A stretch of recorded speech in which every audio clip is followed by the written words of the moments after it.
Tengok MC ni maybe macam senang je.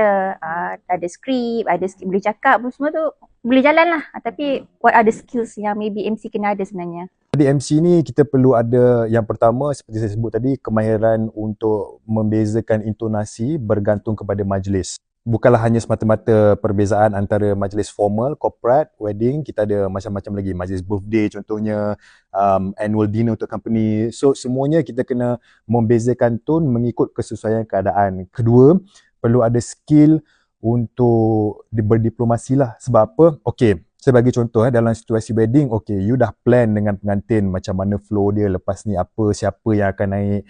Tetapi tiba-tiba datang pula ahli keluarga kata, boleh tak buat macam ni? Boleh tak you ubah? Boleh tak saya minta yang ini dulu? Tapi itu datang daripada ahli keluarga, bukan daripada pengantin. Dan sekiranya kita akur dengan permintaan ahli keluarga, belum tentu pengantin akan happy dengan keputusan tersebut.